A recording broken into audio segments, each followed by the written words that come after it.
Good morning, students. Myself Adit Solanki. I am your social science teacher. Welcome to Vinapani online classes. In previous video, we discussed book exercises of chapter 1 of history, civics and geography. Civics का मतलब social and political life. And today's video, we are going to discuss on your chapter first of geography. As this video is as a revision work. ये video आपके revision work की तरह है जो आपके question answers लिखवाए गए हैं ज्योग्राफी में उसको एक्सप्लेन किया जा रहा है कि अगर जो भी क्वेश्चंस हैं उसको उसके जो आंसर्स हैं वो किस तरह रिलेट कर रहे हैं और उसमें क्या क्या एक्सप्लेन किया गया क्या पूछा गया है। तो एक ये रिवीजन वीडियो की तरह है और अगर आपको किसी और चैप्टर में भी कोई भी डाउट हो तो आप बता दीजिएगा तो मैं उसकी भी रिवीजन वीडियो आपको प्रोवाइड करा दूंगा। आई होप आप लोगों ने इससे पहले वाली वीडियो देख ली होगी और अगर उसमें भी कोई डाउट हो तो आप वो भी पूछ सकते हैं हमसे। चलिए इस वीडियो को स्टार्ट करते हैं। पहला है रिसोर्सेस। रिसोर्सेस का मतलब वर्ड मीनिंग्स पे हम लोग आते हैं। रिसोर्सेस का मतलब क्या होता है? संसाधन। जो अलग अलग टाइप के संसाधन हमें प्रकृति से मिलते हैं, नेचर से मिलते हैं, जो कि हमारे नीड्स को पूरा करते हैं, हमें ज़रूरतों को पूरा करते हैं। फिर है वर्ड इनहॉक्सटेबल, यानी कि जो अपार हो, बेशुमार हो, जो बहुत ज़्यादा हो। फिर स्किल। स्किल वर्ड आपने सुना ही होगा, हुनर या कौशल। डिप्लीट का मतलब होता है कम करना या ख़त्म कर देना, एकदम ज़ीरो कर देना। कंजर्वेशन। कंजर्वेशन का मतलब होता है संरक्षण।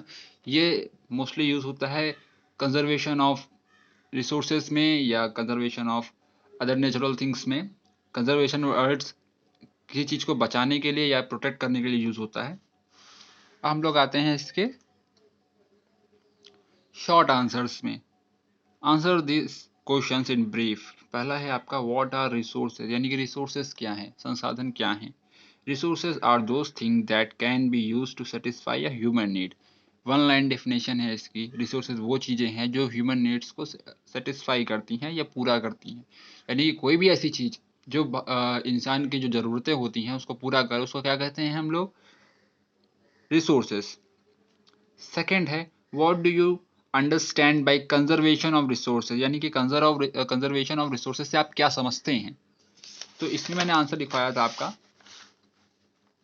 Using resources carefully so as to giving them gap to get renewed is called conservation of resources. Conservation of resources हमें यह समझ में आता है कि रिसोर्सेज को, संसाधनों को काफ़ी केयरफुली यूज़ करना चाहिए, सावधान भी पूर्वक यूज़ करना चाहिए, जिससे कि उनको गैप मिल जाए रीन्यूड होने का, यानी कि फिर से जनरेट होने का। ऐसा ना हो कि हम लोग एक ही रिसोर्स को लगातार यूज़ करते जाएं और उसका वेस्टेज भी करते जाएं और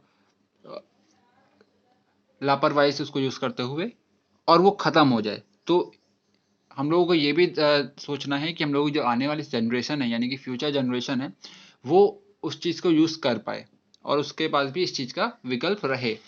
थर्ड है man consume a number of articles in their natural state, give example. यानी कि यहाँ पे क्वेश्चन पूछ रहे हैं कि जो भी चीज़ें आप नेचुरल स्टेट में यूज़ करते हैं, यानी कि विदाउट एनी चेंज, आप उनके एग्जाम्पल बताइए। Some resources are consumed by man in their natural way. For example, उदाहरण के तौर पर है वाटर। वाटर में हम लोग ज़्यादा चेंज नहीं करते, एयर में हम लोग कुछ भी चेंज नहीं करते, सॉइल, मिनरल्स, रॉक्स, इन सबको एज इट इज़ यूज़ करते हैं। तो ये हो गई आपकी आंसर नंबर 3। अब आ गया answer number 4। What is the differences between potential and actual resource. Potential resources और एक्चुअल रिसोर्सेज में क्या अंतर होता है, इसको समझिएगा। पोटेंशियल रिसोर्सेज वो रिसोर्सेज होते हैं जिनके बारे में हम लोगों को नॉलेज नहीं होती है, यानी कि ये पता है कि वो हैं, बट उनकी अमाउंट क्या है, उनकी जो उन रिसोर्सेज की जो क्वांटिटी है वो अननोन है और उनको यूज़ करने की टेक्नोलॉजी अभी तक हमारे पास नहीं आई है। तो उनको हम लोग क्या कहते हैं? Potential resource. और एक्चुअल रिसोर्स वो होते हैं जिनको हम जानते हैं, जिनकी क्वांटिटी क्वांटिटी हम लोग जानते हैं और उनको हम लोग प्रेजेंट टाइम में यूज़ कर रहे हैं। तो ये दोनों ये डिफरेंस होता है पोटेंशियल रिसोर्स और एक्चुअल रिसोर्स में। हम लोग आंसर को एक बार पढ़ लेते हैं। Potential resource are the ones of which we have insufficient knowledge, यानी कि जिसके पास हम लोग जिससे रिलेटेड हम लोग के पास सफिशियंट नॉलेज नहीं है, और we do not have the technology to exploit them at present. यानी कि और हमारे पास अभी प्रेजेंट में वर्तमान में ऐसी कोई भी टेक्नोलॉजी नहीं है जिससे हम उसको यूज़ कर सकें। ऑन द अदर हैंड यानी कि और दूसरे हाथ पे अगर हम लोग एक्चुअल रिसोर्सेज की बात करें, are those resources whose quantity is known, और एक्चुअल रिसोर्सेज वो रिसोर्सेज होते हैं जिसकी क्वांटिटी हम लोग जानते हैं। अब आपका है आंसर नंबर 5। आंसर नंबर 5 है डिफाइन, सॉरी क्वेश्चन नंबर 5 है define the terms sustainable development. Sustainable development का मतलब क्या होता है, ये टर्म का मतलब होता क्या है? तो sustainable development is a process of development, यानी कि ये प्रोसेस है डेवलपमेंट का, wherein the quality of the environment is maintained and using usage of resources should be so that should not be depleted। ये एक ऐसा development है या एक ऐसा डेवलपमेंट का प्रोसेस है। हम लोग बेसिकली अभी भी डेवलपमेंट की तरफ ही बढ़ रहे हैं, बट अभी के डेवलपमेंट में क्या है, हम लोग कुछ चीज़ों को कॉम्प्रोमाइज़ कर रहे हैं, जैसे कि अपना इन्वायरमेंट को कॉम्प्रोमाइज़ कर रहे हैं, अपने रिसोर्सेज को कॉम्प्रोमाइज़ कर रहे हैं, और उनको गलत तरीके से यूज़ कर रहे हैं या उसका वेस्टेज ज़्यादा कर रहे हैं। तो सस्टेनेबल डेवलपमेंट एक ऐसा डेवलपमेंट है जिसमें जो क्वालिटी है इन्वायरमेंट की, आपके पर्यावरण की जो क्वालिटी है वो भी मेंटेन रहे, और जो रिसोर्सेज हैं वो भी इस हिसाब से यूज़ किए जाएं कि वो ख़त्म ना हो या वो शून्य ना हो। उसी डेवलपमेंट को हम लोग क्या कहते हैं, सस्टेनेबल डेवलपमेंट कहते हैं। अब हम लोग आते हैं लॉन्ग आंसर पे। लॉन्ग आंसर नंबर 1 है आपका, what do you understand by value in resources, explain the sustainable suitable example, sorry.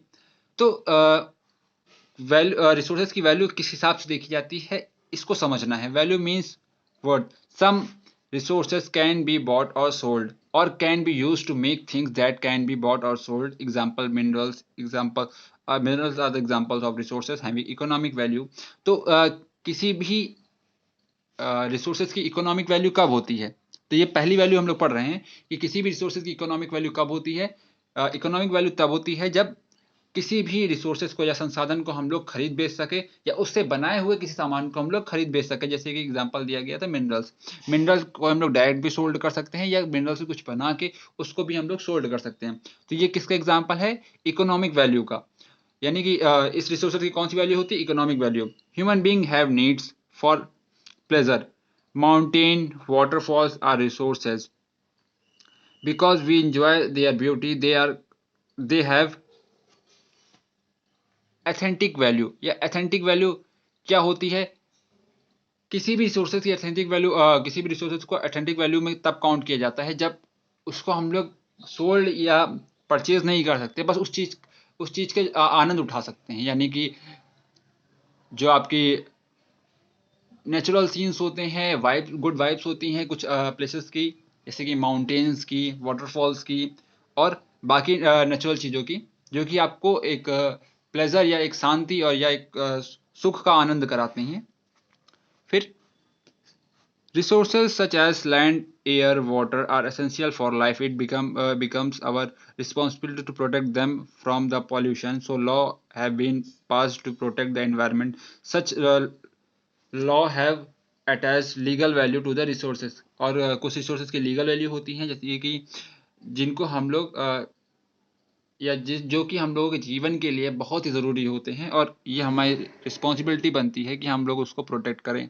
तो उन रिसोर्सेज की क्या होती है, लीगल वैल्यू होती है। एग्जाम्पल के तौर पर लैंड, एयर और water. Similarly, our flora fauna have to be protected from indiscriminate cutting of trees and killing of wild animals. These resources have ethical value. Ethical value किन चीज़ों की होती है, फ्लोरा फाuna की। अगर हम लोग इन्वायरमेंट की बात करते हैं तो ये चला जाता है किसमें, लीगल वैल्यूज में। या नॉन लिविंग थिंग्स की बात करते हैं तो वो चला जाता है लीगल वैल्यू में। अगर लिविंग थिंग ही बात करें हम लोग तो वो एथिकल वैल्यूज में आता है। जैसे कि अपने फ्लोरा फाuna को बचाना, जैसे कि वाइल्ड लाइफ हो गए आपके, और कटिंग ऑफ ट्रीज हो गए, क्योंकि अलग अलग टाइप के एनिमल से, अलग अलग टाइप के ट्रीज से हम लोगों को अलग अलग चीज़ें मिलती हैं, और ये भी एक बहुत ही इंपॉर्टेंट रिसोर्सेज होते हैं जो कि मेडिकल की फील्ड में बहुत ही ज़्यादा काम आते हैं। अब हम लोग बात करते हैं सेकंड आंसर की। How can we classify different type of resources on the basis of their एक्सॉस्टिबिलिटी।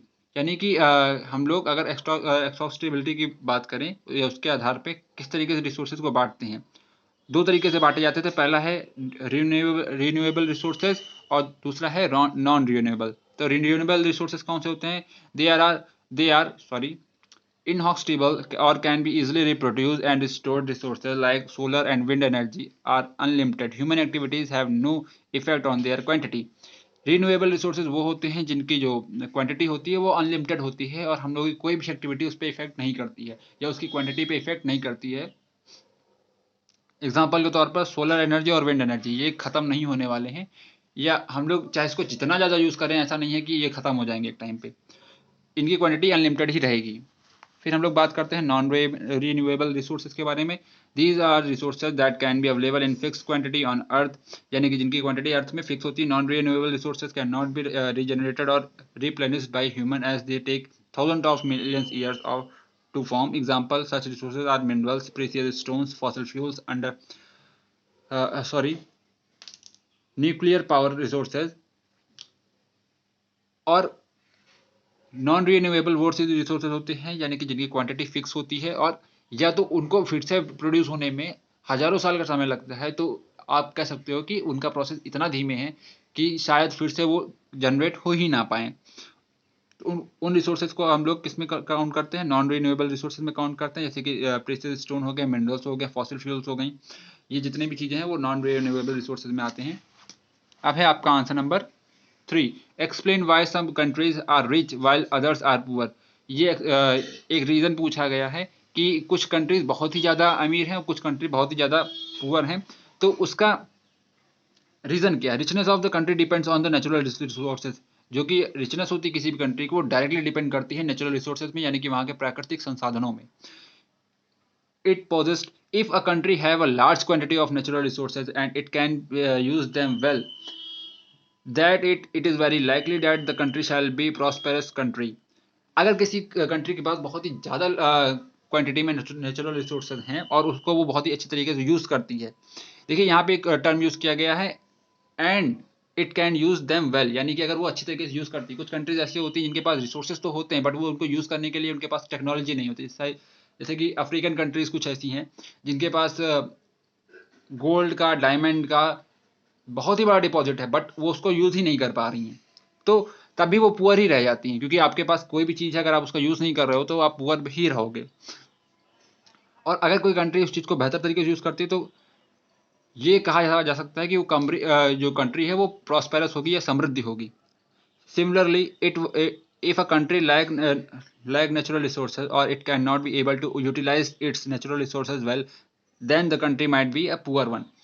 और अगर कोई कंट्री के पास नेचुरल रिसोर्सेज की कमी है या जितने भी नेचुरल रिसोर्सेज वो उसको यूटिलाइज नहीं कर पा रही है, उसका प्रयोग नहीं कर पा रही है, उसको निकाल नहीं पा रही है, तो ये कहा जा सकता है कि वो कंट्री शायद पुअर हो, और मोस्टली केसेस में ऐसा होता भी है। स्टूडेंट, आज की वीडियो में इतना ही। अगर आपको इस चैप्टर से रिलेटेड कोई भी प्रॉब्लम हो तो आप पूछ सकते हैं मुझसे। Thank you very much.